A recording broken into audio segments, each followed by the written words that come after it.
감사합니다. 하루 종일 일을 하시고 또 밤늦게 쉬셔야 되는데 함께 모아서 성경을 공부할 수 있으니 참으로 감사하기도 또 여러분을 존경합니다. 자, 파란 안경을 쓰면 세상이 파랗게 보입니다. 빨간 안경을 쓰고 보면 온 세상이 빨갛습니다. 사사기를 읽어나가면 안경이 두 개가 보입니다. 하나는 여호와 렌즈입니다. 광야 40년을 통과하면서 새롭게 태어난 이 세대들이 여호수아와 더불어 이 가나안 땅을 점령하고 그리고 이제 이 세대 3세에 넘어가는 과정에 있는 말씀이 본문에 기록되고 있습니다. 하나님의 영광스러운 일을 보았던 여호와께서 행하신 일을 보았던 사람들. 그런데 문제는 그 다음에 태어난 세대들은 그걸 이해하지 못했던. 본다라고 하는 것은 무엇을 보는가가 중요하죠. 많은 사람들은 주전자에 물을 끓다가 물이 끓으면 어떻게 합니까? 주전자를 내려놓든지 불을 끕니다. 근데 제임스 와트라는 사람은 끓는 주전자 물 속에서 뭘 보았습니까? 무거운 짐을 끌고 가는 증기기관차를 보았습니다. 똑같이 봤어요. 그러나 저는 증기기관차를 만들 수 있었습니다. 많은 사람은 차를 몰고 가다가 산비탈을 도는데 또는 도시를 어간을 가는데 큰 돌멩이가 놓여 있으면 아니 이 도시시장 뭐하나 돌멩이도 치우지 않고 그렇지만 제임스 로댕이라는 사람은 그 큰 돌멩이 속에서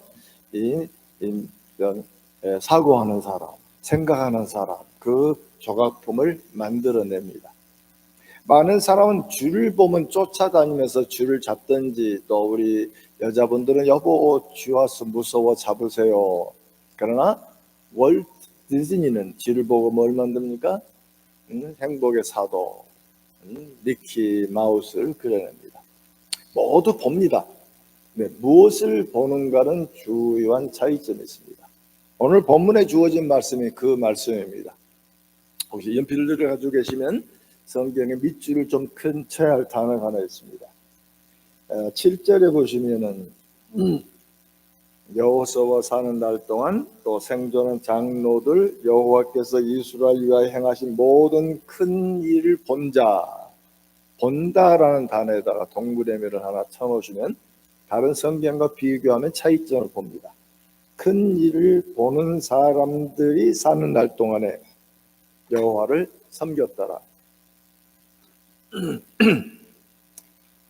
그 다음에 10절에 보시면 그 세대 사람도 다 조상들에게로 돌아갔고 그 후에 일어난 다른 세대는 여호와를 알지 못하여 안다는 말을 동그라미 쳐놓으시고 여호와께서 이스라엘에 행하신 일도 알지 못하였더라. 본다는 단어하고 안다는 단어를 두 개를 분리해 놓았습니다. 여호수아와 장로들이 사는 날 동안에는 여호와의 렌즈를 보고 하나님의 행하신 일을 보았다는 겁니다. 그런데 성경 학문들을 다시 보면 약간 차이가 있습니다. 여호수아 24장 31절을 보겠습니다. 여호수아 24장 31절 이스라엘이 여호수아가 사는 날 동안과 여호수아 뒤에 생존한 장로들 곧 여호와께서 이스라엘과 행하신 모든 일을 아는 자들 안다란 말을 동그라미 쳐놨어요. 사사기에서는 본다라 그랬습니다. 여호수아에서는 안다라고 말합니다. 똑같은 이야기죠.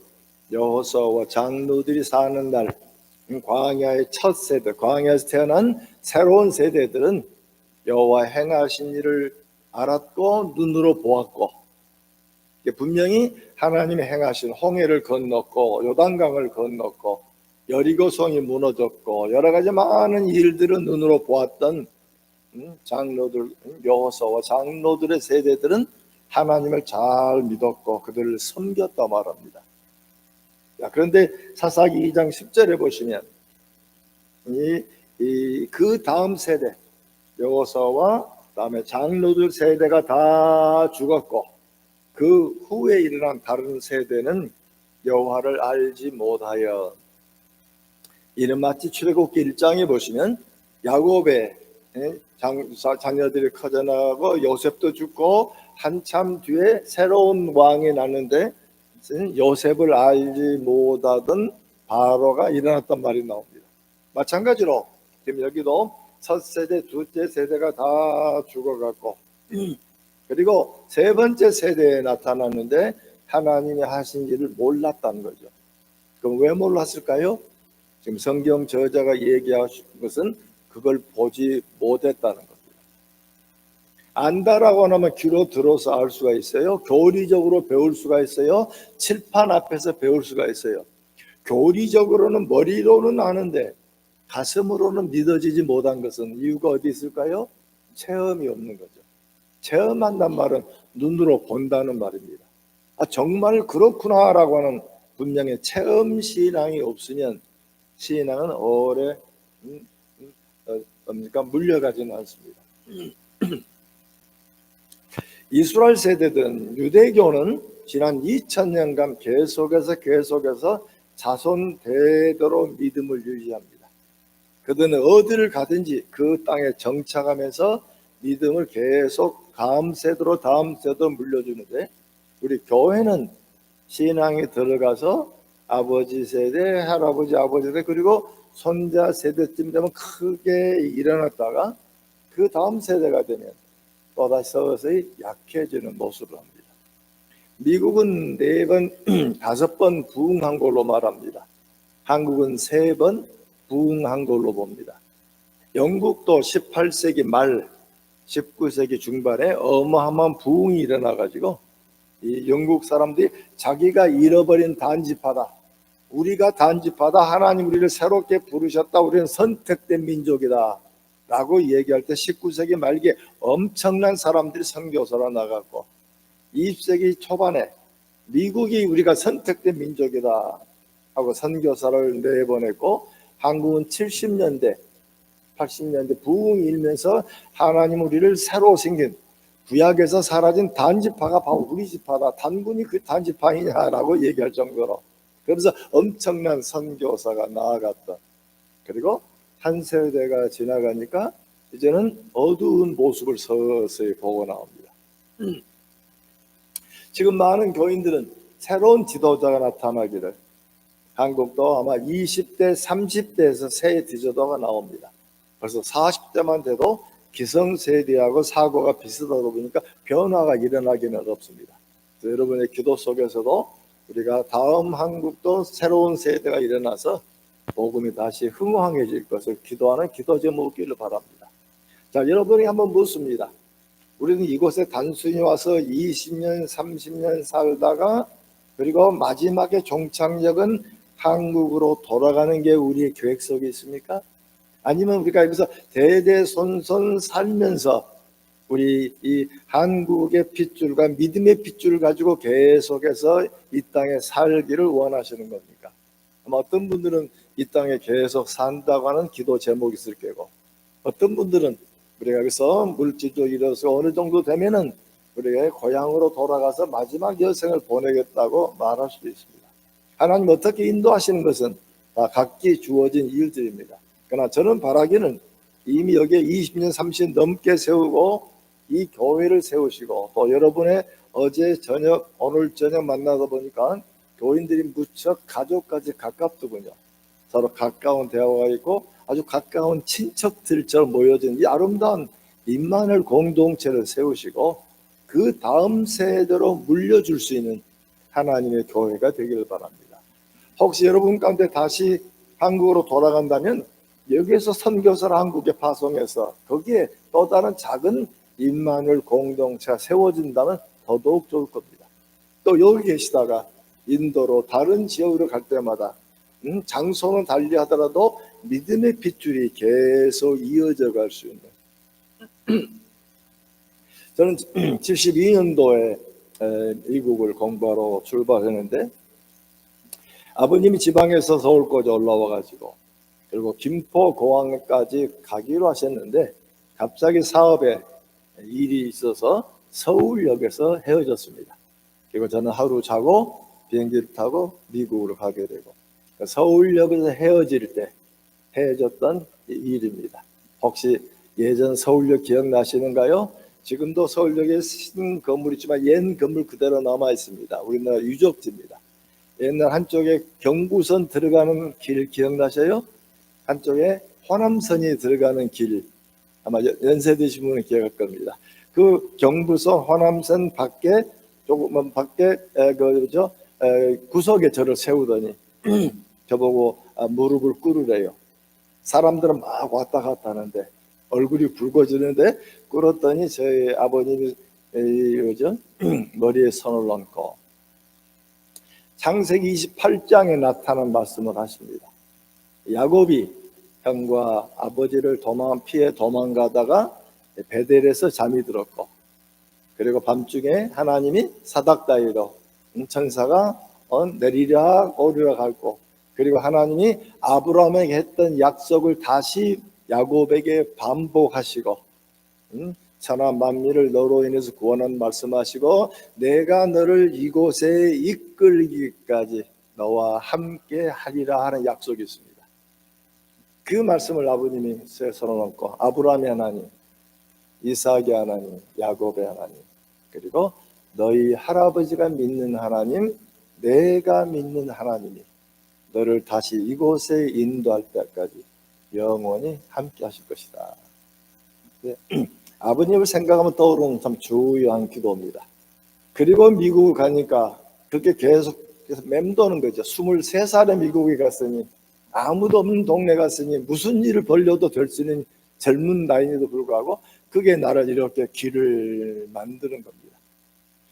우리 딸아이들이 한국에 왔을 때가 초등학교 3학년, 4학년 때 왔었고, 그리고 저희들은 형편상 미군 용산 부대 내에서 살았습니다. 그래서 아이들이 거기서 중고등학교를 마치고 태어났던 미국으로 대학을 가겠다고 가니까 반추록 짐 실어서 보내고, 그리고 출발하기 전날 밤 우리 큰 아이를 무릎을 꿇게 하고 저와 집사람이 손을 얹고 기도했습니다.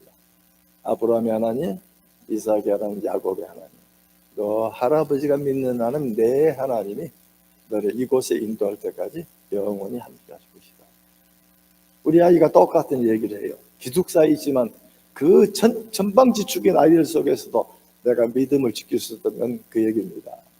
그런 이해가 결혼식을 하니까, 아빠 나 결혼하는데 기도 안 해줘? 그럼 내가 해줘야지. 그럼 내가 뭐라고 기도하지? 아빠 그때 했던 기도 있잖아, 자기 18살 때 해줬던 기도. 그래서 결혼식披露宴때 양해를 구하고, 우리 집안의 내역은 이러이러한 내역이 있습니다. 제가 5대째입니다. 그다음에 6대째 아이한테 설명을 하고 아브라함과 이삭과 야곱의 하나님, 그리고 이제 새로 가정으로 든 사이 손 얹고 이 가정이 주님이 부르실 때까지 영원히 함께 하시길 바랍니다. 그래서 둘째도 그렇게 해줬고, 얘기를 들었던 장조카, 내 아래 동생의 큰아이, 우리 집안의 장조카도 얘기했더니 큰아빠 나도 결혼식 해줘요. 그래서 결혼식 할 때마다 가서 제가 가족 대표로 기도를 해줍니다. 바라기는 저도 여러분들도 여러분 자식들에게 그 기도를 해줄 수 있는 이미 자격을 가졌습니다. 이미 우리가 믿는 그 하나님이 이 아이의 가슴 속에 물질을 넘겨주기보다도 박벌을 넘겨주고 모든 어떤 것도 넘겨주더라도 하나님이 그들 마음속에 좌정하시면 주님이 여러분의 자녀를 이끄십니다. 우리에게 주어야 할 가장 중요한 믿음의 유산들입니다. 유대인들이 주었던 유산이 바로 그 유산입니다. 그 믿음의 계보가 계속 이어지고 말씀을 가지고 말씀을 읽고 그 아름다운 전통이 우리 가정에서도 계속 되기를 바랍니다. 자, 그런데 왜 우리가 이 부분이 잘 전달되지 않을까? 우리는 자칫 아이들에게 하나님이 누군가를 가르치지 않고, 좀 불편한 얘기지만 예배 놀이를 가르칩니다. 주일이 되면 교회 가는 거야. 얘는 교회 왜 온지도 모릅니다. 앉아있다가 지루하게 짝이 없고, 또 주일학교를 참석하니까 자 기도합시다 하고 눈을 뜨면 또 선생 중에 하나가 뭐죠? 매매를 들고 왜 눈 뜨냐고 또 때리기도 합니다. 그래서 애들, 초등학생 아이들 3학년, 4학년 얹어놓고 교회 놀이 게임 하라 그러면 똑같은 일이 벌어집니다. 기도하자 해놓고 한 사람이 매매 들고 눈 뜨면 매매 그럽니다. 우리는 자칫하면 예배의 진정한 의미보다는 예배 때 무릎을 꿇는 거고, 예배 때 눈을 감는 거고, 예배 때는 그런 것만 하다 보니까 중고등학교 때는 피로감이 쌓아지면서 그리고 서서히 멀리 갑니다. 또 교회 목회를 하다 보면 중직자 자녀들이 많이 빗나갑니다. 왜 그럴까요? 그럼 그들이 성경을 안 가르쳤을까요? 그들이 기도를 가르치지 않았을까요? 아니죠. 분명히 가르쳤습니다. 근데 왜 빗나갈까? 목사 자제도 꽤 많이 빗나갑니다. 선교사 아이들 중에 문제 참 많습니다. 왜 그랬을까? 그들은 자라면서 교회에서 보던 아버지하고 집에서 보던 아버지가 틀립니다. 교회에서는 매우 엄숙하고 거룩하고 누가 말해도 화도 내지 않고 정중하게 얘기하고 자유롭고 보이는데 집에 오면 무서운 아버지가 돼버리고 갑자기 나는 그런 아버지 싫다는 겁니다. 그래서 종종 이 미군들하고 결혼한 한국 자매들 성경 갖기도 하면 하늘에 계신 아버지 그러면 싫다는 겁니다. 아버지 그럼 무서운 아버지, 술 취해서 때리던 아버지, 자기를 못 살게 했던 아버지, 자기를 팔았던 아버지, 그래서 아버지면 싫다는 거예요. 그래서 그러면 기도를 예수님하고 기도하자. 예수님도 우리 하나님이시니까 사랑하신 하늘에 계신 우리 예수님, 우리 아버지의 모습과 어머니의 모습, 지금 미국의 2세들도 교회를 많이 떠납니다. 그 이유가 뭐냐면 아버지처럼 믿고 싶지 않다는 겁니다. 왜? 우리는 두 개의 얼굴을 보여주는 건 그게 신앙의 아주 어려운 모습입니다. 교회 안의 모습이나 가정의 모습이 동일해 줘야 되는데 지금 사사기 읽어나가면 바로 그 문제가 거론되기 시작합니다. 사사기 부록에 가면 이야기가 두 개가 있습니다. 하나 이야기는 기억나시죠? 이 미가라는 사람이 어머니 돈을 훔쳤습니다. 어머니 돈 훔치고 어머니가 큰 소리 외치면서 내 돈 훔쳐간 놈 저주받을지어다. 그러니까 미가가 놀래가지고 그 돈을 돌려줬습니다. 근데 어머니가 너무 기특하니까 그 돈의 일부를 떼가지고 신상 만드는 집에다가 부탁해서 작은 우상을 만들었습니다. 우리 우상 그러면 십계란 영화 기억나시죠? 예, 십계 그러면 그 제사장들이 그 금으로 만든 큰 그 우상을 들고 가는 모습인데 그것은 헐리우드가 만든 우상이고 여러분 나중에 이스라엘 가시면 쇠붙이로 금붙이로 만든 우상은 이만합니다. 왜냐하면 그 나라는 쇠붙이가 없어요. 가나안 지역은 돌멩이도 없고 모래 사암층이다 보니까 그런 게 발견되지 않습니다. 돌멩이에 된 우석도 주먹 쥐고 팔꿈까지 오면 제일 큰 겁니다. 법은 조그마한 것들이죠. 특히 금속은 매우 작은. 그래서 나중에 야곱이 나오면서 리브가가 그 신을 엉덩이 속에 감춘 얘기 나오죠. 그러니까 성경 저자는 아니 신이란 것이 여자 궁덩이 밑에 있는 신이라는 굉장히 우스갯소리 이야기를 하고 있는 겁니다. 근데 미가에게 이 신상을 만들어 주니까 미가가 그 신상을 놓는데 제사장이 없잖아요. 근데 마침 젊은 이 제사장이 지나가다가 이 집에서 유언하면서 내가 한 1년에 얼마 돈 줄게. 그러니까 돈 받고 이 집 제사장이 됩니다. 제사장은 하나님이 지정해 준 곳에 있어야 되는데 좀 더 좋은 직장 얻어보겠다고 아버지 떠나서 다른 지역을 다니다가 이 미가의 집에 들어가서 가정 제사장이 됩니다. 근데 그 어간에 단지파가 이동을 합니다. 하나님이 지정해 단지파가 살기가 어렵다고 전체가 이동해 가다가 그 중에 정탐꾼들이 몇 명이 앞서갑니다. 그러다가 미가 집에 가니까 신상이 있어요. 그리고 제사장도 있어요. 그래서 이 사람들이 이동해 가면서 제사장하고 그리고 신상을 훔쳐가지고 단지파 북쪽에다 세웁니다. 성경 저자는 얘기합니다. 그 북쪽에 있는 그 신상, 그 제사장, 그거 가짜 아니야? 훔친 돈으로 만들었잖아 하면서 우스갯소리, 그냥 조롱하는 이야기입니다. 근데 그 제사장이 누구인지 압니까? 네가 집에 돈 받고 팔려갔던 제사장, 나중에 단지파와 함께 신상 훔쳐가지고 북쪽으로 간 제사장 이름이 누군지 아세요? 모세의 손자입니다. 기가 막히죠? 한번 사사기 20장 사사기 18장 30절 사사기 18장 30절 단 자손이 자기들을 위하여 새긴 신상을 세웠고 모세의 손자요 게르솜의 아들 요나단과 그 자손은 그 요나단은 모세의 손자입니다. 그럼 성경자가 지금 뭘 얘기하는 거죠? 모세처럼 유대 지도자 중에 아니 손자 때 가서 이렇게 변질해 버리다니. 우리의 신앙이 우리 아이들까지 넘어갈 수가 있어요. 그러나 손주까지는 쉽지 않은 내용입니다. 두 번째 부록이 있습니다. 두 번째 부록은 나이가 든 제사장이 자기 부인이 도망가 버리니까 그래서 친정집까지 가서 부인을 데려오는 얘기가 나옵니다. 데려오다가 잠자는 데가 여의치 않아서 베냐민 지파 동네에 들어가서 잠을 자는데 아무도 마중을 해주지 않습니다. 그 당대는 손님이 오면 받아들이는 예법인데 전혀 같은 동족끼리 돌보지를 않는 겁니다. 그랬더니 에브라임에 살던 사람, 에브라임 사람 중에 하나가 베냐민 성에 살면서 이 길거리에 사람이 있으니까 우리 집에서 같이 자자 하고 노인이 자기 집으로 데려옵니다. 그날 저녁에 베냐민 동네 불량배들이 나와가지고 너희 집에 찾아온 손님 내놔라, 우리가 성적 관계를 하겠다 하고 계속 요구를 하죠. 그랬더니 이 레위인이 나타나가지고 자기 부인을 발로 차서 그들 앞에 먹을 거를 줘버립니다. 성경에 그런 좀 아주 불편한 얘기가 나오는데 그랬더니 그 부인이 밤내 성적 폭행을 당하고 그리고 아침에 이 집이 와서 죽어요.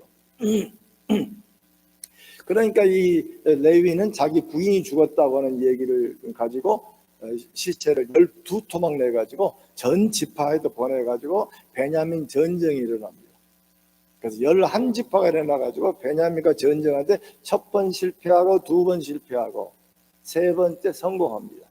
성공하다 보니까 그 베냐민 지파의 여자들이 다 죽어버린 남자 600명 남편은 전체가 죽어버린 어마어마한 사건이 벌어집니다. 그때가 언젠가 아론의 손자가 제사장 일합니다. 성경 보시면은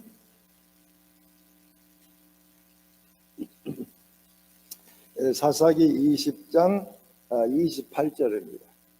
아론의 손자인 엘르아살의 아들 비느하스가 그 앞에 모시고 섰더라.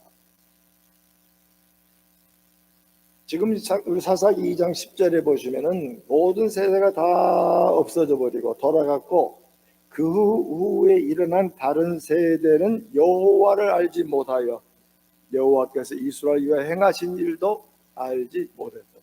근데 결국 여호와 행하신 일을 보지 못하다 보니까 귀로만 들었던 교리, 체험이 없다 보니까 결국 그들은 자기들 하고 싶은 대로 하다 보니까 한 지파도 거의 멸절시켜 버릴 정도 일이 벌어진 이야기들입니다. 자, 그 얘기는 단순히 사사기에서만 생기는 문제가 아닙니다. 오늘날 우리들에게도 믿음이 1대, 2대, 3대 넘어가더니 4대, 5대째 가니까 서서히 교회 분열도 생기고 어려움이 많이 생깁니다. 그러면 우리 믿음의 가정만 그렇던가? 아니죠. 또 우리 교회도 교회가 성장하는 와중에 교회 내 다툼이 참 많습니다. 마치 고린도 교회에 있는 것처럼 베드로파다, 아볼로파다, 바울파다 하면서 수많은 교회 어려운 분쟁. 아마 임마누엘 교회는 그런 일이 없기를 바랍니다. 그러면 왜 이런 교회 내 분쟁이 생길까? 분쟁이 생기는 가장 큰 이유는 신앙이 성숙되지 않았기 때문에, 전부 다 어린아이로만 있기 때문에 생겨난 부분들로 여겨지게 됩니다. 그러면 왜 이런 일들이 주어지고 교회에 어려움이 주어질까? 가장 중요한 것은 우리가 예수 그리스도를 믿었지만 그 믿음 속의 부분을 다시 한번 파헤쳐 볼 필요가 있습니다. 성경은 이렇게 말합니다. 우리 고린도전서 6장 20절에 보시면은 고린도전서 6장 20절 19절부터 읽으면 좋겠습니다. 고린도전서 6장 19, 20절 너희 몸은 너희가 하나님께부터 받은 바 너희 가운데 계신 성령의 전인 줄 알지 못하느냐. 너희는 너희 자신의 것이 아니라 값으로 산 것이 되었으니 그런즉 너희 몸으로 하나님께 영광을 돌리라. 자, 이 말씀을 중심에서 한번 생각해 보죠. 왜 사사기에 생기는 문제가 오늘 똑같이 생기는 건가? 우리는 예수 그리스도를 믿고 나면 예수님이 나를 위하여 십자가에 죽으셨습니다. 그래서 우리 교인들이 가장 좋아하는 고백은 예수님은 나를 위하여 죽으시고 부활하신 구세주입니다. 성경은 구주라는 고백은 몇 번 안 나옵니다. 사도행전에도 예수님이 나의 구주란 말은 3번밖에 안 나옵니다. 성경은 예수님이 나의 주인이란 고백이 무척 많이 나옵니다. 예수 그리스도 고백은 2면이죠. 하나는 예수님은 나의 주인이십니다. 또 하나 얘기는 예수는 나를 위해 죽으신 구세주이십니다. 그리고 우리 한국교회는 예수님이 나의 주님이란 고백을 잘 안 합니다. 우리가 기도할 때 주여라고 말한다는 뒤집어 놓으면 나는 당신의 종입니다 라는 의미인데 그 의미가 잘 살려지지 않아요. 예수님은 왜 우리를 죽으셨는가? 정확하게 얘기한다면 예수는 나의 주인이 되기 위하여 나를 위해 죽으시고 부활하셨습니다. 이 교리는 공전의 앞면 뒷면에 똑같은 교리지 하나는 강조하고 하나는 약터가 없습니다. 그때 사도행전 2장에 보면 오순절 사건 이후에 3,000명이 회개하고 그때 베드로가 선포가 뭐죠? 예수는 주와 그리스도가 되었느니라. 주란 말은 하나님이란 말이고 그리스도란 말은 메시아란 말입니다. 구세주란 말입니다. 예수 그리스도는 우리의 주인이자 그리스도이십니다. 중국의 선교사님들이 우리 한국 선교사님들이 모여가지고 제주도에서 회의를 했습니다. 서로 대화를 하다 보니까 동기생들입니다. 우리 종신은 한 학년이 500명이 되다 보니까 한 반에 60명, 80명입니다. 자기 반도 잘 모르고 졸업할 때가 많습니다. 서로 얘기하다 보니 같은 분이에요. 같은 학년이었고. 그래서 중국 선교를 얘기했어요. 서로 얘기를 하다 보니까 차이점이 생겼어요. 남자 선교사는 들어가서 교회를 5개, 6개, 또 많으면 8개 개척했는데 여자 선교사는 혼자 들어가는데 교회를 15개 개척한 겁니다. 그래서 왜 이런 차이가 생겼을까?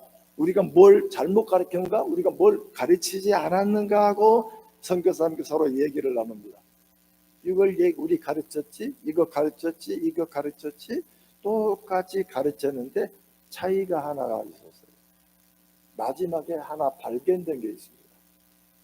제자 사역을 하고 하나님을 가르치고 그리스도를 가르치고 성령을 가르치고 함께 기도를 가르치고 했는데 막판에 차이가 하나 생겼습니다. 남자 선교사님들은 예수를 믿는다고 고백하면 세례를 먼저 주었습니다.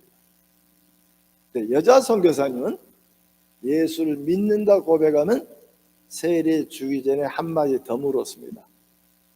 예수님은 당신의 삶의 주인이신가? 그 말 앞에 곧바로 예란 사람이 없는 겁니다. 빠르면 2개월, 보통 5개월, 6개월 뒤에 정말 예수님이 내 삶의 주인이십니다. 그때 세례 줬습니다. 그러나니까 예수님이 나의 주인이니까 곧바로 전도가 되기 시작하죠. 이 엄청난 소식을 전할 수밖에 없거든요. 저도 필라 쪽에서 석사까지 공부하고 박사를 뉴욕 유니버시티 오다 보니까 뉴욕으로 이사 왔습니다. 그래서 학교에서 한 90마일 떨어진 지역에 살게 되었고 주변에 교회를 찾으려다 보니까 교회가 참 마음에 맞는 교회가 없어서 좀 진보적인 교회가 많았습니다. 그래서 뉴욕주 바벨론시 도시 이름이 바벨론입니다. 제1장로교회를 참석했더니 1200명 모이는 3부 예배 드리는 교회고 그래서 예배를 듣고 하는데 이 설교가 너무 마음이 좋고 교회가 너무 멋있어요. 그래서 예배 설교 끝나고 나오자마자 목사님한테 인사하면서 내가 필라델피아에 어느 신학교를 나왔고 박사 과정 때문에 내가 지금 이사 왔습니다. 어떤 이분이 반색을 하셔요. 자기에게 부교육자가 그 신학교를 나왔다는 겁니다. 그래서 부교육자를 만나니까 나보다 3년 선배예요. 그래서 미국 정지하고 서로 얘기하고 교수 얘기하고 친구들 얘기하니까 진짜 나보다 3년 빠른 사람이에요. 그랬더니 이분도 우리 교회 잘 왔다. 그 다음 주에 가서 예배를 참석을 하니까 헌금을 하려고 하니까 헌금 봉투가 있는데 봉투에 고유 번호가 적어져 있어요. 저는 번호가 없으니까 예배 끝나고 헌금할 때 번호를 달라고 그랬습니다. 부목사와 조금 기다리라고 합니다. 우리 한국교회는 새로 이사 온 목사가 신방을 오지 않습니까? 그래서 우리 집에 신방을 하고 약도까지 그려가지고 부목사에게 줬습니다. 그랬더니 또 부목사와 조금 기다리라고 합니다. 네 번째 주일 되니까 부목사님이 저를 찾아요. 찾았더니 다음 주일부터 우리 새신자반이 시작하니까 새신자반을 참석하라는 겁니다. 나는 지금 안수만 받은 목사 될 사람인데 나보고 새신자반을 가라니까 좀 불편했고, 집사람은 이 교회 참 재밌다 한번 가자는 겁니다. 그래서 2부 예배 때 8주간 또 목사가 가르치지 않고 훈련받은 장로님이 나를 8주간 가르쳤습니다. 첫 시간 성경이 무엇인가, 두 번째 하나님은 누구신가, 그리스도 누구신가, 성령은 무엇인가, 맨 마지막 시간은 바빌론 장로교는 제자 사역하는 교회이다, 제자 양육에 관한 얘기하고 마쳤어요. 그러니 수요일날 교회를 오라는 겁니다. 근데 이 교회는 수요일날 예배가 없는데 왜 나오라고 그러지? 근데 우리 새신자만 나오라는 겁니다. 그래서 수요일날 밤에 앉았더니 큰 강당에 3명씩 앉는 겁니다. 장로님이 두 분씩 짝지어 계셔요. 8팀이 되어 있고 우리 10몇 명 팀이 나와서 저하고 집사람도 세 장로 앞에 앉았습니다. 세 장로 앞에 앉았고 멀리서 목사님이 질문을 합니다. 지금도 기억나요. 그레이 목사님인데 미국 신학교 학장도 하시고 그 다음에 목회도 하시고 정말 이 설교에 능하신 목사님인데 앞에서 얘기합니다. 오늘 밤 죽으면 천국 갈 수 있는가? 예, 아니요, 아마. 다들 예라고 답했죠. 그랬더니 앞에 장로님들 앞에 예라고 하니까 두 번째 질문을 묻습니다. 오늘 밤 주님이 우리 영혼을 부르시면 하나님 앞에 나아갑니다. 하나님이 우리를 향하여 내가 왜 너를 천국에 보내야 되느냐, 그 이유를 말씀해 보세요. 77년도니까 전도 폭발 세미나 두 번째 질문이에요. 저는 처음 들었습니다. 오늘 밤 죽으면 하나님께서 왜 내가 너를 천국에 보내야 되느냐. 한국 같으면 장로님이 김전도사 다 아는 답이잖아요. 얘기하세요 할 텐데 나이 많은 장로님이 내가 장로 된 지 30년이 넘었지만 주님이 나를 부르시면 나는 예수를 믿는다는 말 외에 다른 답이 없습니다. 두 번째 40대 초반 장로님이 철썩 치시면 그렇지요. 예수를 믿는다는 말보다 더 자랑스러운 말이 어디가 있습니까? 세 번째 여자 장로님이 눈물을 주르르 흘리시면서 주 예수여 어서 오시옵소서.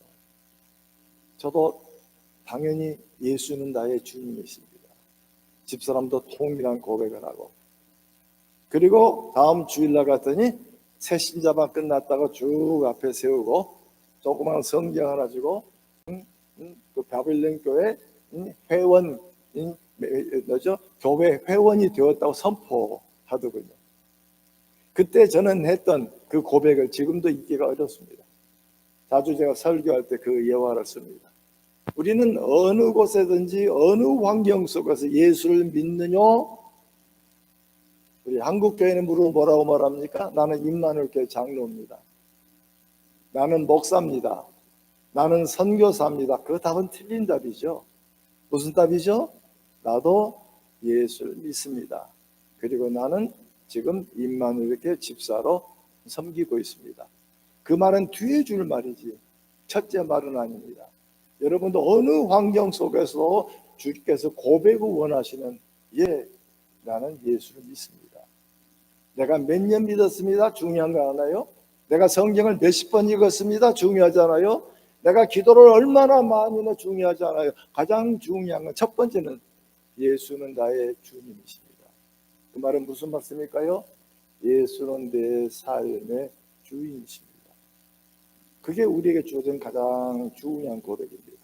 우리가 아이에게 전달해 줄 것은 성경을 몇 번 읽고 기도를 몇 번 하고 수양회를 몇 번 다녀라고 말하기 전에 그들 입에서 예수님은 나의 주인이십니다. 그 고백을 담아놓으면 이 아이의 미래는 우리가 손대지 않아도 됩니다. 주님께서 인도하실 것입니다. 그 다음에 가장 중요한 것은 우리는 이 고백을 하고 나면 새신자는 초신자는 고백을 하거나 뭘 하죠? 고백한 다음에 세례를 줍니다. 세례가 중요한 것이 아니고 고백이 중요합니다. 제가 뉴욕에서 목회할 때 아주 재미난 케이스가 있었습니다. 이 봄철에 세례반을 모집하고 세례 받을 사람 신청하라 그랬더니 권사님 사위가 한국에서 예수를 안 믿었고 미국에 유학 오면서 미국의 대학생의 CCC에서 예수를 믿었어요. 그래서 이제 세례반에 들어왔고 고백을 했더니 정확하게 고백을 해요. 그 다음에 중앙 세례를 얘기하려면 안 됩니다. 우리 교인을 받으려면 세례 교인이어야 되니까 어디서 세례 받았습니까? 물었어요. 그때는 이 얘기를 안 해요. 그래서 나중에 둘이 이 얘기를 하자는 겁니다. 그래서 다 고백을 받고 그다음 문답을 끝난 다음에 다 장로님도 다뤄 가시고 저하고 둘이 만났더니 이분이 대학원 때 성경 공부하고 CC에서 보고 2년째 되던 애에 고백을 했더니 이 대학생 선배가 이 친구를 학교 풀장에 가서 침례를 준 겁니다. 자, 이 침례 받은 거 인정해야 됩니까? 인정 안 해야 됩니까? 분명히 입술로 고백했고 그다음 목사는 아니지만 먼저 믿는 사람이 침례를 줬고 그걸 받아야 됩니까? 안 받아야 됩니까? 정답은 여러분이 할 정답은 하나밖에 없어요. 나는 목사가 아니니까 모릅니다. 그래서 내가 이분에게 얘기했습니다. 누가 세례를 주던 주님의 이름으로 줬으면 내가 받을게. 너는 입교훈은 아니고 입회다. 장로의 밖에서 세례 받았고 장로회에 들어왔으니까 내가 입회로 받으나 했더니 이분은 안 된대요. 세례를 달라는 겁니다. 자기가 이제 공부 마치고 이제 한국에 가면 교수가 될 텐데 어디서 세례자 받았냐면 수영장에서 받았단 말 못하지 않습니까? 하고 간곡하게 부탁한 바람에 세례를 주긴 줬습니다. 세례가 중요한 게 아니에요. 세례 전에 고백이 중요합니다. 근데 우리는 어떤 환경 속에서도 예수를 믿는가, 교회를 다니는가, 예수님은 나의 주님이십니다. 그게 우리의 또 저와 여러분의 고백이기를 바랍니다. 세례라고 하는 것은 우리 다 세례 받은 분들이죠. 그러나 세례 의미를 다시 한번 되새겨 보십시오. 세례라고 하는 것은 그냥 교회를 다니다가 그냥 받는 예식은 아닙니다. 이건 주인을 바꾸는 예식입니다. 사탄의 종 되었던 내가 사탄이 아니고 하나님의 나의 주인이라는 주인을 바꾸는 예식입니다. 이게 어마어마한 사건입니다. 고백이 쉽게 되는 건 아니죠. 정말 가슴 깊은 속에서 정말 주님은 나의 주인이신다라는 고백은 하나님과의 가까운 체험이 없이는 쉽지 않은 고백들입니다. 그러다 보니까 이제 침례교는 한번 세례를 받아도 또 진정하게 고백하면 또 제 침례를 주기도 합니다. 장로기는 한 번 주면 끝난 걸로 되어 있고 그러나 우리는 그 의미를 성찬을 통해서 재확신합니다. 성찬이란 건 뭐죠? 이미 예수님이 죽으시고 부활하신 걸 기념하는 거죠. 그래서 세례의 의미는 깊게 하면 우리 주인을 바꾸는 예식. 제가 중국 오랜 전에 90년 초반에 중국을 들어가니까 물이 없는 서쪽 지역입니다. 메마른 지역이다 보니까 물이 없는 지역인데 리더들을 훈련하고 또 그룹을 훈련하는데 이 그룹이 세례식이 있다는 겁니다. 그래서 리더한테 세례, 침례로 세례하냐 물뿌림으로 세례를 하냐 할 때 침례의 전통이라는 겁니다. 여기 수영장도 없고 강도 없는데 어디서 하느냐? 아니 자기가 할 테니까 자기만 봐달라는 겁니다. 아침 일찍 5시에 사람을 깨우고 같이 동네 밖으로 나갑니다. 그 다음에 공원에 들키면 안 되기 때문에 새벽 일찍 움직이고, 그리고 밖에 나가니까 도랑이 흘러요. 밤새 도랑이 흐르면서 오물이 가라앉으니까 이제 그 해가 떠오른 그 빛에 보니까 깨끗하게 보여요. 그러나 오물이잖아요. 근데 거기밖에 물이 없으니까 그 앞에 가서 세례를, 침례를 주는데 20대 중반, 후반 가까운 젊은 남자입니다. 그래서 이렇게 하고 도랑 속에 들어가는 거예요. 그래서 지도자가 이 손을 대고 성부와 성자와 성령이고 세례를 주노라 하고 이 친구가 일어났어요. 일어나더니 막 이렇게 만져봐요. 중국말로 뭐라 그러더니 자기 혼자 또 거꾸로 또 들어가는 거예요. 그래서 통역보고 왜 저 혼자 들어가냐니까 내가 반밖에 안 죽었네. 물이 반밖에 안 찼으니까 내가 덜 죽었네 하고는 다시 들어가는데 마음에 가슴이 울컥하는 겁니다. 세례라고 하는 것은 내 옛사람이 죽었습니다. 세례 정확한 의미는 내가 죽고 장사되고 일으킴을 얻었습니다. 근데 우리는 장사된 얘기를 빼버립니다.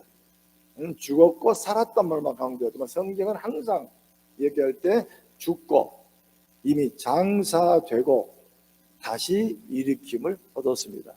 그래서 이 친구는 그 안에 들어가서 완전히 다 적시고 나와서 내가 완전히 새 사람이 되었다는 그 기쁜 모습이 지금도 기억에 납니다. 전도 폭발 훈련 고급 과정을 마치고 아이와주에서 주의를 지키게 됐습니다. 차를 타고 오면서 큰 침례 교회에 들어갔더니 마침 침례식을 베풀더군요. 이 성경 봉독을 하더니 침례식이 있다 하니까 뒤에 커튼이 쭉 열리더니 큰 유리 탱크가 나오더군요. 그래서 목사님 뒤로 가서 가운을 입고 앞선 사람 세례 받을 사람들은 가운을 입고 다 물에 들어가 하나씩 들어오고, 그래서 목사님이 그 들어오는 하얀 가운을 입은 침례 받을 사람들에게 수건으로 코를 대고 물 들어가면 안 되니까 그리고 목을 잡고 그다음에 물속에 집어넣습니다. 근데 보통 의미는 성부와 성자와 성령의 이름으로 세례죠. I baptize you in the name of God the Father 해야 되는데 이 사람은 아주 멋있는 영어로 써요. I kill you in the name of God the Father, and then I'll raise you up in the God the Father. 엄청 멋있는. 아마 한국서 그랬으면 노회에서 문제가 되죠. 근데 세례 의미는 정확하게 전달된 겁니다. 세례라고 하는 것은 내가 죽었고, 그럼 내가 죽었다는 것은 내 습관도, 내 성품도, 옛날에 잘못된 모든 게 다 죽었습니다. 그리고 이제 새롭게 태어났습니다. 이제는 내가 어린아이로 아장아장 걸어가면 새롭게 출발해가는. 근데 우리는 세례를 받았음에도 불구하고 옛 습성 그대로 가지는 경우가 많습니다. 그래서 어느 글 잘 쓰는 기독교인의 문학적 작품에 아주 좀 불편한 얘기 나와요. 예수 믿기 전에는 술집에서 싸우더니 예수 믿은 후에는 교회에서 싸운다는 겁니다. 참 불편한 이야기. 그러나 세례라고 하는 것은 예수 믿기 전에 나는 이미 죽었습니다. 내 욕심도 죽었고 내 꿈도 죽었고 내 비전도 죽었고 다시 일어나고 보니까 이제 주님의 비전이 보입니다. 주님께서 원한 게 보입니다. 주님이 바로 이런 일을 하시라고 나를 부르신 거 아닙니까? 그 눈에 보였을 때 물질도 의미가 있고 우리의 생명도 건강도 함께 거기에 묶여져 있는 겁니다. 그다음에 가장 중요한 것은 우리가 이미 그 그리스도의 모범으로 살아가면서 아이들에게 그 모범을 보여주면 그 아이들은 그 모범을 따라오는 겁니다. 근데 우리는 변화되지 않으면서, 우리는 말을 바꾸지 않으면서 나는 못하지만 너는 해라고 한다면 아이는 곁길로 갈 수밖에 없는. 교회도 마찬가지입니다. 교회도 목사님의 설교로 교인이 바뀌는 게 아닙니다. 목사가 주님을 닮아가는 성품 속에 그 앞에 고개를 숙이며 따라가는 겁니다. 우리 부모도 마찬가지죠. 그 모범 속에 자식이 모범을 따라가는 것이지 절대로 아이들은 귀로 들려온 대로 변하지 않습니다. 눈에 보이는 대로 따라갈 겁니다. 그 때문에 우리 자식을 변화시키려면 결국 내가 그리스도를 닮아가는 그 아름다운 모습이 그들 어깨 넘어서 아버지가 보여야 되고 어머니가 보여주는 그 모습이어야 되는데, 지금 우리 사사기 읽으면 그게 점점 줄어갑니다. 시대가 가면 갈수록 누가 사사인지 언제 사사로 불렸는지도 모를 정도로 점점점 퇴락에 관한 이야기를 그려놓는데, 아주 정점은 아까 말한 대로 모세 손자 때 가서 하나님이 아닌 다른 신상을 세워서 훔친 돈으로 만든 섬기는 그런 어마어마한 일들이 벌어진 이야기를 성경이 가감없이 언급하고 있습니다. 시대가 가면 갈수록 점점 퇴락되는데, 그 이유는 교리로만 하나님을 알지 눈으로 하나님을 보지 못했기 때문에 생기는 부분입니다. 그래서 우리가 종종 많은 분들이 수양에 가서 많은 변화를 받죠. 왜? 거기서 이만 하나님이 보았기 때문에. 특별히 중고등학생 수련회 갔을 때 많이 변합니다. 그 속에서 변화되는, 때문에 하나님의 일하시는 역할들을 보았을 때 그 변화의 모습에서 여러분과 여러분의 가정이 계속해서 성숙해 가기를 바랍니다. 저와 함께 중국 선교를 하는 장로님이 계십니다. 지금도 상존하시고 같이 여러 가지 많은 일을 하시는데, 이분이 장로님으로서 분당에 살다가 서울에 오는 길에 알코올, 술에 취한 차하고 부딪히는 바람에 정면 충돌해가지고 차에서 아이를 둘을 잃어버립니다. 그리고 6개월간 이분이 두문불출합니다. 마음속에 어마어마한 상처, 기도를 해도 참 응답이 되지 않은, 그래서 교회도 근 6개월간 나오지 않아 무척 어려워했던, 어느 정도 시간이 갔을 때 그분의 가장 친한 장로님에게, 장로님, 그 계신 임 장로님에게 제가 나중에 1월 달에 중국에 들어가는데 함께 가시자고 얘기하셔요. 가서 성령님이 어떻게 일하는가를 한번 보시면 좋겠어요. 그랬더니 그 말씀을 듣고 이분이 약간 힘을 내고 오셨어요. 1월 달이면, 만주 1월 달이면 영하 25도 30도입니다. 저는 연길에 가서 리더 가르치니까 저는 도시에 있고, 이분들은 팀이 4명 팀, 장로님, 집사님이 팀이 돼가지고 소련 변경까지 기차 타고 가가지고 그 다음에 일주일 하고 토요일 날 북경에서 만나기로 했습니다. 그래서 월요일 날 들어가서 서로 예배 드리고 그 다음에 헤어지고 토요일 날 북경에서 만나기로 해서, 저도 일을 마치고 북경에 들어가서 또 노크할 때는 또 약속이 있습니다. 하도 공원이 많으니까 이 약속대로 노크를 하니까 맨 먼저 그 장로님이 튀어나오셨어요. 얼굴 반짝하고 보면서, 목사님, 나도 3일간 목사질 했수다. 연길말로 목사질은 표준말입니다. 목사질, 선생질이란 거 우리는 좀 불편하겠지만 연길은 표준어입니다. 목사질 했수다 하고 얘기를 들으니까 그 밤에 이 조선족 교인들이 이분들을 재우지 않고 계속 설교시킨 겁니다. 조금 지나면 성경 얘기를 하고 조금 지나면 성경 얘기를 하고, 그리고 목사님, 우리 목사 아니라고, 그 당시에는 목사 외에는 들어오지 않습니다. 우리 장로라고 집사라고, 집사님이라도 돌아서 또 목사님 설교하세요. 그래서 자기가 들었던 설교를 머릿속에 깨어난 얘기를 거의 잠도 자지 않고 얘기하고, 또 장로님이 11절 얘기하니까 교인들이 이해하기 시작하죠. 예전에는 11절 얘기한 교인들이 목사 돈 가져가려고 한다고 헌금 얘기하는데, 평신도가 얘기하니까 헌금 이야기도 이해하고, 그리고 이분이 하시는 말씀이 성령님이 나를 쓰셨습니다. 하나님께 쓰신 일을 보니까, 그리고 이분이 일어나서 삶을 계속했던 것을 지금도 기억해 봅니다. 여러분들도 하나님을 체험했던 기간이 많지 않습니까? 그 동일한 체험이 여러분 자녀에게도 주어지기를 간절히 기도합니다. 그 때문에 우리는 세례의 의미를 깊이 깨달아 보아야 됩니다. 그때 우리는 세례 받기 전엔 죄의 종이었지만 이제는 의의 종으로서 우리는 하나님 원한 삶을 살아갈 수 있는 우리들이 되기를 바랍니다. 그래서 우리는 매번 세례는 한 번밖에 받지 않지만 성찬은 1년에 몇 번 배속 반복합니다. 성찬은 눈에 보이는 은혜입니다. 눈으로 보이는 말씀이라고도 말합니다. 그다음에 성찬은 일종의 상징입니다. 가톨릭은 화채설이죠. 그래서 혹시 여러분이 이 로마 가톨릭 교회에서 예배를 보신 적이 있습니까? 가면 꼭 마다 제사를 드리죠. 그래서 가톨릭은 이걸 제단이라고 합니다. 그리고 사제는 제사장입니다. 그러면 제물은 뭘까요? 제물을 드려야 되잖아요. 그 제물은 가톨릭은 예수가 매번 죽습니다. 그래서 죽음에, 그래서 숫자를 세고 떡상을 들어가서 떡집일 때는 떡입니다.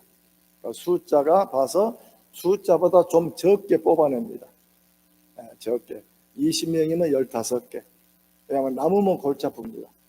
그래서 이것은 떡상이지만 기도하고 끄집어내면 예수의 몸이 됩니다. 화채설, 이미 몸으로 봅니다.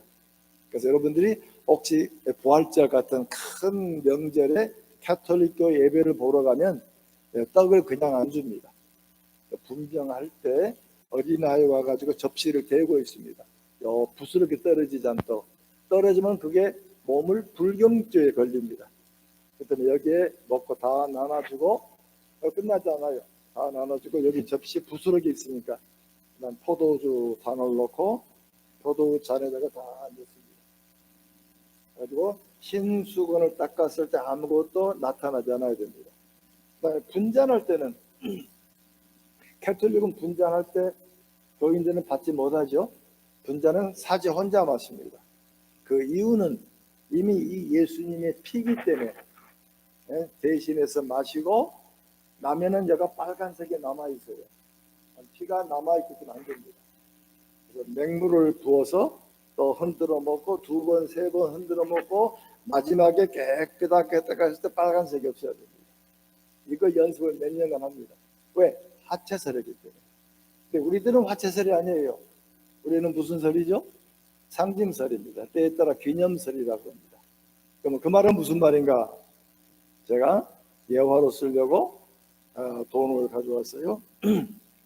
여기 돈은 10만 단위입니다. 10만 원짜리. 이게 베트남 돈입니다. 그 다음에 여기에 또 인도네시아 돈 10만 원이 있습니다. 그 다음에 달러 100불 있습니다. 자, 이 돈 중에 어느 게 제일 큰 돈이죠? 100불인가요? 10만 동인가요? 아니면 10만 또 인도네시아는 뭐라고 모르겠네요. 어느 돈이 큰 걸요? 또 제가 가진 돈 중에 터키, 옛날 터키 중에 100만 리라짜리도 있습니다. 예. 그럼 숫자로 보면 10만이 커요. 근데 이건 4불짜리입니다. 달러로 말하면. 자, 똑같은 종이, 돈이란 건 무서워요. 똑같은 종에다가 잉크 발라놓고 이건 100불짜리, 이건 2불짜리, 이건 5불짜리. 그럼 이건 누가 결정하는 거죠? 가치는 미국 정부가 결정하는 겁니다. 다시 말하면 우리는 세례 받았는데 그 세례 표시를 누가 보장해 주는가? 예수 그리스도 피로 보장할 때 우리는 세례 의미를 씁니다. 성찬이란 말은 예수님이 나를 위해 죽으신 사실을 다시 기념해서 주님을 다시 기억해 하는 하나의 방법입니다. 그 때문에 성찬을 대할 때마다 다시 한번 기도할 것은 우리가 이미 옛사람이 죽었어야 되는데 아직도 살아 있습니다. 또 우리가 넘어집니다. 또 넘어집니다. 그러나 주님 이미 우리 속에 내주하시기 때문에 나를 새 생명으로 받으시고 새롭게 인도해 주십시오란 기도가 성찬 때 필요합니다. 그러면 성찬 세례라고 하는 것은 일종의 세례, 상징들입니다. 이미 예수께 부름받은 사실에 대해서. 근데 예수를 믿고 나면 이제는 하나님의 사람, 하나님의 장중에 붙잡혀 있는 사람들. 그러면 어떤 삶을 살아갈 것인가?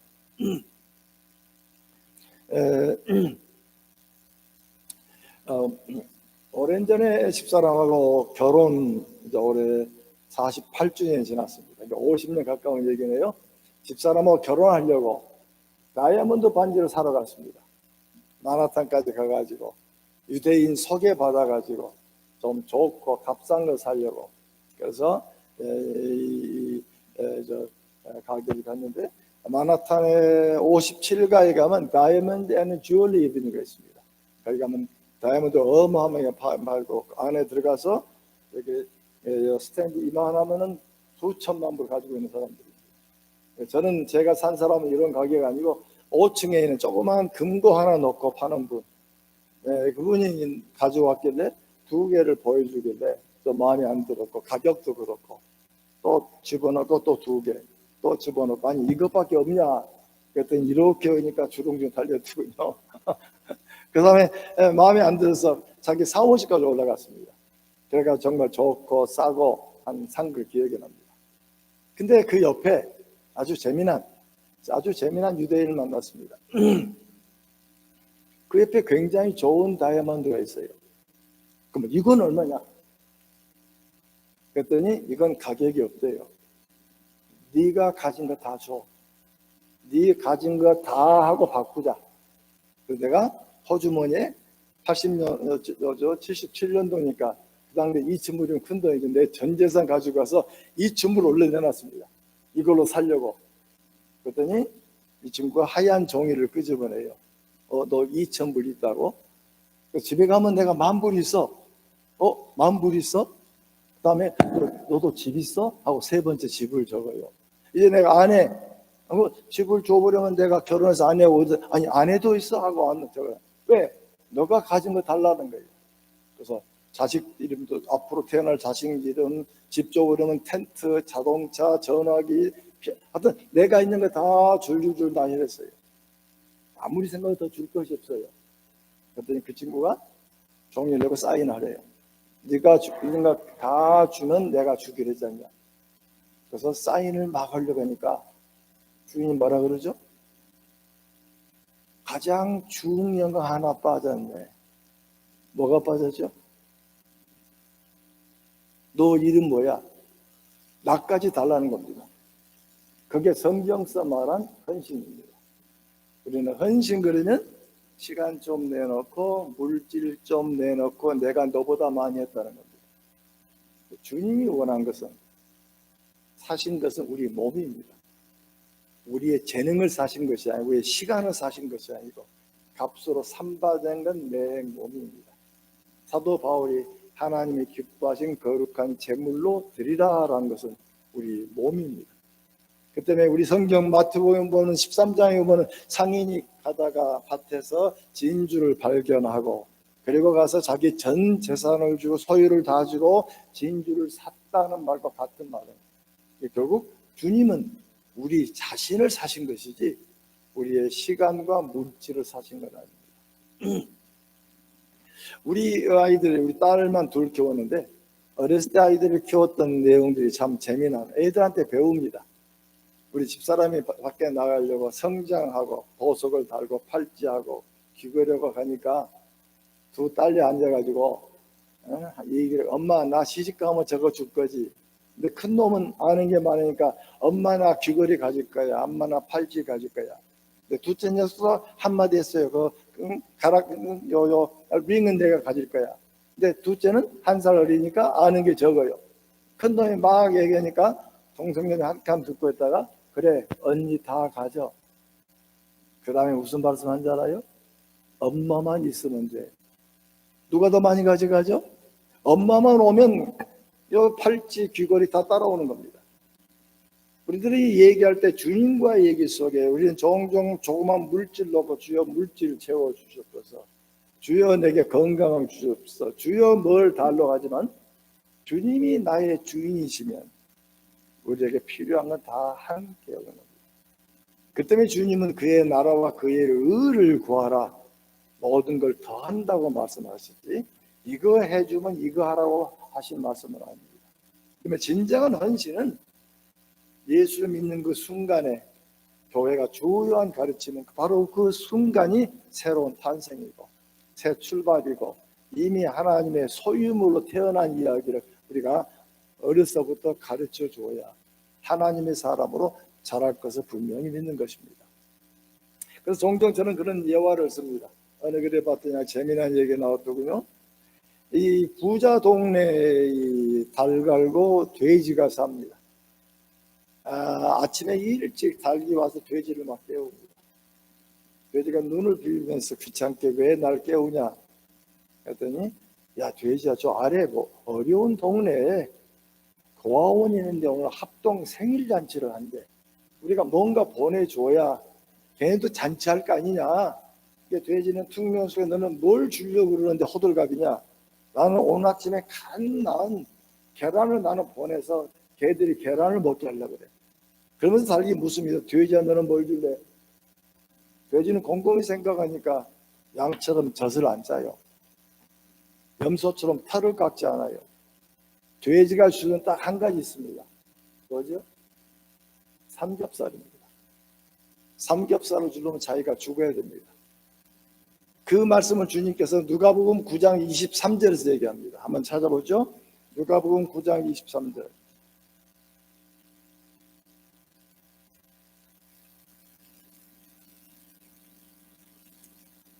우리 한 목소리 읽어볼까요? 누가복음 9장 23절. 우리 찾았으면 한 목소리 읽겠습니다. 또 무리에게 이르시되 아무든지 나를 따라오거든 자기를 부인하고 날마다 제 십자가를 지고 나를 따를 것입니다. 여기 앞에 보시면 긍정입니다. 앞에를 따라오래거든, 또 뒤에는 따라오라. 지금 문맥을 쌓고 있는 건 따라오라는 말로 양쪽에 문맥을 묶었습니다. 그럼 그 가운데 있는 것도 긍정적 묘사입니다. 부정적 묘사가 아니죠. 부인하고 십자가를 지고. 근데 우리는 이걸 굉장히 부정적으로 생각합니다. 예수님처럼 십자가를 지고. 우리는 예수님처럼 십자가를 지는 게 아니죠. 우리가 그 태국에 가면 물소가 있습니다. 물소는 쟁기질할 때 두 마리가 움직입니다. 그래서 두 마리가 농부가 잡고 움직이는데, 선교사 가다 보니까 소 한 마리는 큰데 옆에 있는 한 마리는 좀 작아요. 균형이 안 맞는 거예요. 균형이 안 맞으면 큰 놈이 끌고 가고 작은 놈은 따라가는 거잖아요. 그래서 선교사가 이상해서, 아니 둘 다 작든지 둘 다 크든지 해야지 왜 균형이 틀리냐 했더니, 이 농부왈, 이건 어미고 이건 새끼인데 오늘 처음 쟁기질 배우러 나왔습니다. 그 얘기 속에 이 선교사의 머리에 떠오르는 말씀이 바로 누가복음 9장 23절입니다. 지금 예수님이 십자가를 지고 가는데 나와 함께 가자고 부른 겁니다. 나보고 지난 게 아니고 예수님이 지금 짊어지고 가시는데 나와 동행하자 하고 예수님이 손을 벌리면서 나와 함께 가자라고 부인한 겁니다. 그럼 부인할 때 중요한 건 나를 부인하고, 다시 말하면 내 것이 내 것이 아닙니다. 내 것은 주님 것입니다 라고 고백하고 주님 손을 잡고 가는 이야기를 끄집어내고 있는 겁니다. 우리는 종종 따라오란 말을 부인을 빼버리고 십자가를 지고 따라오는 말만 해가지고 우리 종종 저 시어머니가 내 십자가고 저게 내 십자가고, 그건 말이 잘못된, 하나님 말씀 잘못이었대. 지금 주님이 손을 벌리고 당신이 십자가를 지고 가시면서 함께 나와 동행하자고 손을 벌리는데 그 벌리는 조건 한 가지입니다. 너를 부인하고, 내 자신도 내 것이 아니고 하나님 바로 너는 내가 산 사람이야, 내가 산바 되었고 주 앞에 끌려가면서 함께 동행해가는 모습을 우리에게 요구하고 있는 부분들입니다. 그다음에 헌신이라고 하는 것은 멀리는 이야기가 아니고 헌신은 성숙의 모습입니다. 그러면 언제부터 헌신한가요? 성경은 몇 번 읽어야 헌신하는가요? 교회를 몇 년 다녀야 성숙할까요? 우리 많은 사람은 오래 다녀야 뭘 한다 그러지만 교회에서 제자 사역을 하다 보니까 재미난 현상이 생겨요. 예수 믿은 지 얼마 안 된 사람은 금방 새끼 낳고 사람 키웁니다.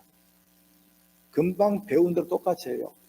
가장 안 큰 팀이 장로팀입니다. 장로님이 잘못 가르쳐서 한 게 아니에요. 배우는 사람이 30년 된 장로한테 배우니까 나도 30년쯤 돼야 가르친 걸로 오해하기 시작한 겁니다. 장로 집사 잘못이 아니에요. 배우는 사람이 나도 집사님처럼 10년, 20년 다녀야 되고 교회 봉사를 많이 해야 되는 것처럼 오해하고 있습니다. 근데 성경은 그렇게 말하지 않습니다. 영국의 선교사님이 중국의 내지에 아주 깊이 들어가서 말씀을 선포하고 그리고 헌신에 예수 믿는 그 복음을 얘기하고 예수를 믿게 하고 고백을 받고, 그리고 말씀을 끝났더니 목사님 은혜 받았습니다. 그럼 내가 언제부터 주님의 일을 해야 됩니까? 그때 선교사님이 아주 멋진 말을 했습니다. 전기가 없는데 촛불을 보면서, 자매님 성냥불을 켜서 촛불에 붙일 때 성냥불로 불을 비치고 5분 뒤에 불이 붙나요? 10분 뒤에 불이 붙나요? 이 목사님 별 말씀을, 성냥불 대자마자 불이 붙지요. 예수에게 고백하는 순간 바로 이 시간 당신은 하나님의 사람입니다. 교회가 바로 그 부분을 빼버렸습니다. 언제 전도하는가? 믿자마자 전도하는 겁니다. 왜? 내가 새 생명 얻었기 때문에. 그래서 지금 미국에 한 명이 한 명을 전도하는 이 해가지고 20년 만에 20만 명이 넘는 것도 있고, 여기 뭡니까? 태국 쪽에 인칼이라고 하는 분이 또 그 1대1로 해가지고 번성해 나가는 교회들이 많습니다. 우리 교회가 예수를 믿고 나서 남에게 전해야 한다는 사실을 잃어버리고, 우리는 와서 단순히 예배드리고 헌금하고 교회 봉사하고 교회를 크게 세우면 된다라고 하다 보니까 하나님의 가장 중요한 일을 잊어버린 겁니다. 헌신이라고 하는 것은 내가 이미 옛사람은 죽고 내가 새 사람이 되었습니다. 바로 그 순간이 헌신의 순간입니다. 그리고 그 다음부터는 주께서 나를 쓰시기 때문에 내 자신을 주께 내어놓으면 주님이 나를 사용하시고 그 일을 행하신다고 우리는 분명히 믿습니다. 그 때문에 우리 진정한 하나님의 사람들은 오래 믿음을 자랑하지 아니하고 분명히 내가 얼마만큼 사람들을 양육했는가. 그래서 마지막에 하늘 날아가서 착하고 충성된 종아 하고 부름받는 사람, 어떤 사람들이죠? 성경에 착하고 충성된 종아. 교회 봉사 많이 하면 그럴까요? 분명히 하나님 기뻐하시죠. 그러나 성경은 착하고 충성된 종아는 새 영혼을 영접했을 때. 그래서 지금 한국에도 이런 운동들이 벌어지고, 특별히 가정교회 하는 교회들을 보면 그 교회는 참 재밌어요. 기존 신자는 못 들어오게 합니다. 기존 신자는 다른 교회 가라 그럽니다. 새 신자만 들어옵니다. 그들은 1년 동안 몇 명 세례 존재에 가장 초점을 맞춥니다. 그래서 그들은 한 사람 한 사람들이 전도에 열정하다 보니까 그들은 주변에, 그래서 공항에 사주 나갑니다. 새로운 사람 오면 먼저 잡아오려고. 그래서 서로 쟁탈전도 벌어지는데, 자, 여기서 하나 생각해 보십시다. 예수님께 씨 뿌리는 비유가 나오죠. 어떤 개는 길가에 부러지고 어떤 개는 가시덤불에, 어떤 개는 옥토에. 자, 성경사 말한 옥토는 뭐죠? 주님의 씨앗이 뿌려지는 옥토. 어떤 게 옥토일까요?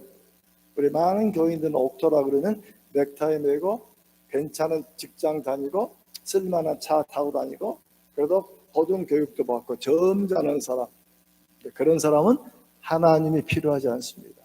하나님 없어도 잘 살아요. 그럼 누가 하나님이 필요하죠? 병든 사람, 알코올 중독자, 마약에 있는 사람, 크게 사업했다 그냥 어려움을 당하면서, 그들은 하나님이 없으면 견디지 못해요. 순천에 있는 장로님이십니다. 목자로 일하시는데, 이분은 전도 대상이 알코올의 한 사람들입니다. 그래서 알코올 하신 분들 한번 길가에 쓰러져 있길래 모셔다 했더니 전화번호를 줬더니 시간만 나면 전화하는 겁니다. 그러면 11시, 12시라도 이분이 옷을 입고 가서 이분이 깰 때까지 도와주고, 어떨 때는 새벽 3시까지 앉아있고, 그러면서 이 사람이 조금씩 변화되는데 기간이 1년 반 걸렸습니다. 1년 반 동안 이 뒤치다거리 하는 모습 보고 제가 정말 악수하고, 정말 당신은 목자입니다. 하나님의 사람입니다. 우리 목사도 그렇게 못합니다. 근데 이분은 한 영혼 때문에, 그 영혼 하나 구하기 위해서, 한 사람 변화시키기 위해서 주님의 마음을 가지고 한 걸 보면 참 고개 숙여져요. 오늘 이제 말씀을 마치려고 합니다. 헌신이라고 하는 것은 우리가 많이 믿고 오래되었기 때문이 아닙니다. 아까 만들어 하나님을 본 사람들입니다.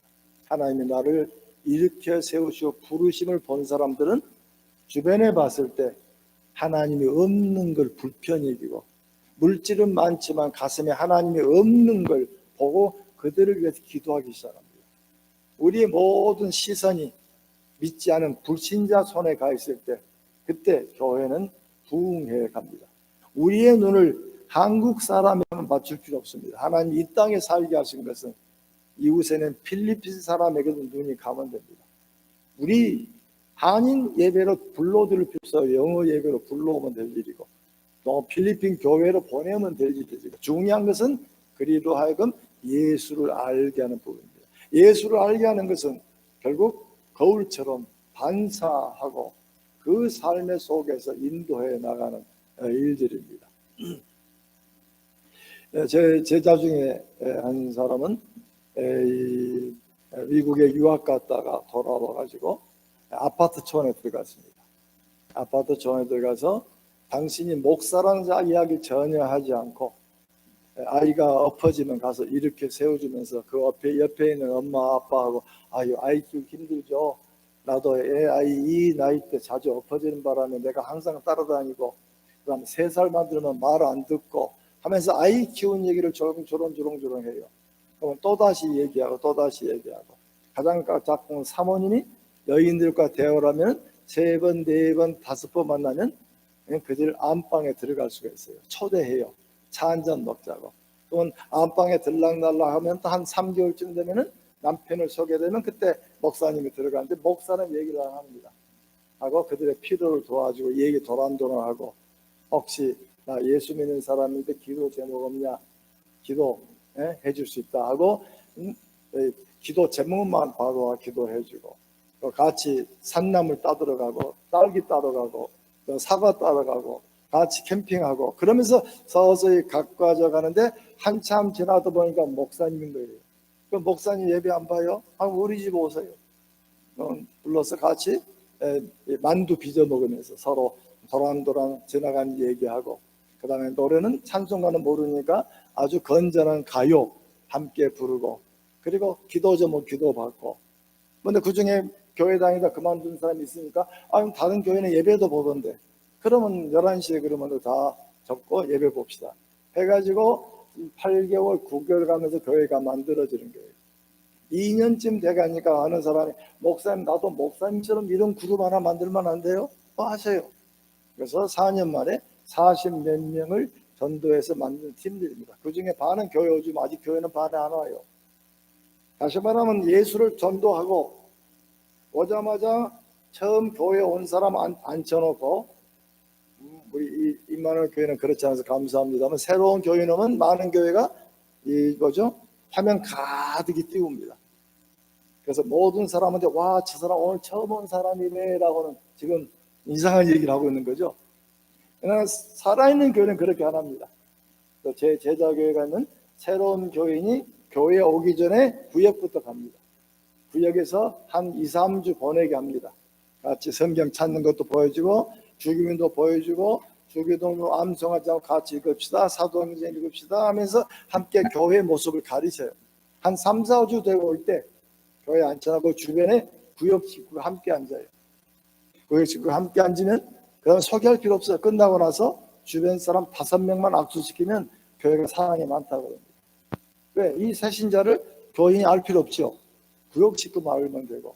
그래서 3번, 4번 오다 보면 서서히, 그러면 이제 교회는 이분들을 영접할 부분들을 만들어 새신자반을 만들면서 교회가 그들을 받아들이면서 일을 해나가는, 그런 점에서 우리들이 현재 교회 막 믿는 사람 교회 있는 것도 좋은 방법이지만, 여러분 집에서 또 한 가정이 못하면 2가정이 함께 어울려서 함께 생활을 가르치고 예수 믿는 자의 모습이 눈에 보이기 시작하면 그들은 마음속에 굉장히 호기심이 있고 부분이 열려나는 걸 보게 됩니다. 그래서 우리 교회의 목표를 우리 여러분의 교회의 사명처럼 2만 명의 파수꾼으로 보내려고 한다면, 이런 분들을 영접해서, 그래서 교회가 살아있는 재생산 구조, 믿지 않은 자가 들어와서 훈련받고 다시 사명을 가지고 나아가는 이 사이클이 살아있는 아름다운 교회가 되기를 바랍니다. 이 일을 주기 위해서 우리 한 사람 한 사람 이미 예수로 부름받고 이미 부름받은 중에 이미 헌신이 시작되는데 우리는 헌신도 모르고 단순히 우리는 직장과 교회만 왔다 갔다 끝나버렸는데 눈을 좀 크게 뜨고 하나님께서 왜 마닐라에 임마누엘 교회를 세우셨는가, 이 일을 담당하는 하나님의 교회가 되기를 간절히 소원합니다. 기도하겠습니다. 하나님 아버지, 주님께서 우리를 부르시고 이미 세례 교인을 삼으시고 다시 한번 세례의 의미를 살피면서 옛 사람이 죽고 새 사람이 되었습니다. 단순한 이 고백을 끝나지 아니하고 새로운 삶을 살아가는 주의 종도로 살피셔서 우리 눈에 믿지 아니한 필리핀 사람들 보게 하시고, 아직도 이 마닐라 시내 한국 분들이 많이 있습니다. 아직도 믿지 않은 수많은 교인들을 바라보게 하시고, 또 교회를 다니다가 그만둔 우리 교인들도 있습니다. 하나님, 형제 자매들을 바라보며 우리가 조용히 접근하고 인간과의 관계 속에서 하나님의 복음이 들어가는 통로를 만들어 주시길 원합니다. 우리에게 주어진 귀한 삶을 감당토록 축복해 주고 나오면서 우리 주 예수 그리스도 받들어 기도드립니다.